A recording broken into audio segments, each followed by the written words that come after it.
Hey everybody, one of the questions that I get the most in person and on social media, where has been my favorite spot that I've hunted or favorite location that I've filmed? And to me, that's just straight a no-brainer. Blue sheep hunting in northern Pakistan, 1, because of the travel it took to get there, 2, because of just the location, and 3, because it's so remote and I was the first person ever to film there. This is truly one of the last expedition type hunts that there are left in the world. Blue sheep in Pakistan, this is one of those very limited tags, and most of the tags go unused every year just because it is this. It's taken us 3 days to get here. Hey, we won't get even to start hunting until 6 days into our expedition. It's this view, these things like this that make it all worthwhile. To start this trip off, the travel is the #1 thing you got to get over. It's 2 days in an airplane to get to Pakistan, and then it's 3 days on the Karakoram Highway, which is the most dangerous highway in the world. Once you get to a small village of Shimshal, then it's a 2-day hike before you even get into the hunting area.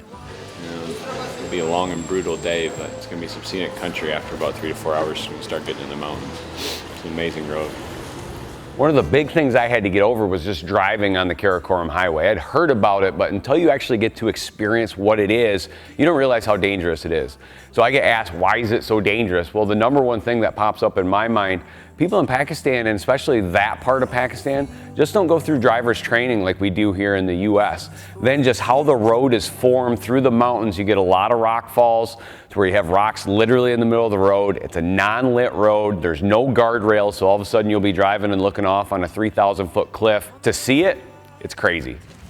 Well, we're walking around the village of Shimshal real quick. Also getting acclimated to the altitude.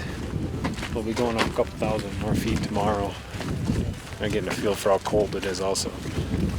But we're getting all packed up, ready to go. We've got a number of porters that are coming with us today. Where we're going up in the mountains, there's no water, no food, no tents, nothing like that. So we've got a handful of porters that are basically taking everything we need up there. And we'll see how we do. I'm going to carry my bag with my gun and hopefully I can make it the whole way.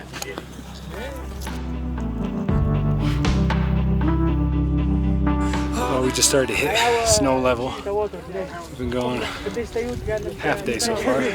Definitely kicking my butt. We're about halfway up the mountain, and then we're going to get over this pass. And then once we get through that pass, it's just, the guys explained it's rolling hills there, and then camp there tonight. Tomorrow morning we continue on another 4 to 6 hours of hiking, and we'll be in blue sheep territory by then. So after our 2-day hike from the village of Shimshal, which Shimshal was at about 9,000 feet elevation, hiked the 2 days, got to our base camp, which is basically a sheep herder's hut, and that's at 12,500 feet elevation. So we'd leave from base camp at 12,500 and we'd hunt up to 15,000 feet every day. So it took a lot of acclimation for my body to be able to do that. This trip is a perfect example of how you got to stay mentally strong through some of these adventure types of hunts. Because on this one, you're 7 days in, and now we're into the hunting phase to where we're getting up early every day, we're hiking out, we're covering ground, it's cold, we're setting up fires just to stay warm, we're glassing at the same time, we're seeing some sheep, we just haven't seen the right one yet. And you really just got to stay that mental strong, because keep going at it, the right one's going to be around the next corner.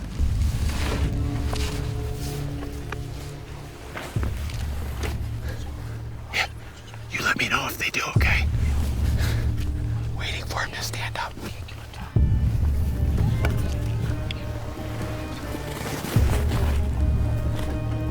Stand up. All right, there he goes. You ready? Yes. Grant.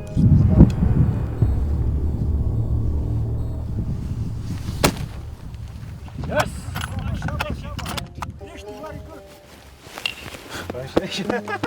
Thank you, buddy. A static doesn't even cover the emotions that I was going through just to see that ram go down. But at the time, what I didn't realize is this was just the beginning of the adventure to be able to recover that ram. Where he actually fell in a little canyon that we had to rope tie one of the guides off and lower him down there so he could tie up that sheep and we could lift him out.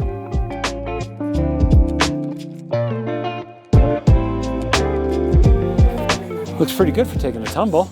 Well, this is kind of a good example of what sheep conservation does. It's not only bringing money to the community here, but the program is stopping poaching, which is increasing the number of blue sheep in this area. And it's all because of everybody around here that this is possible. Anytime I look back at this trip, it just had it all. It had the travel to get there and the travel back and forth.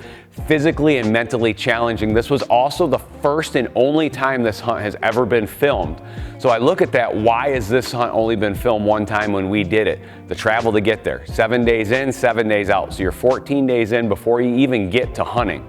That's why this was one of my most memorable trips I've ever been on.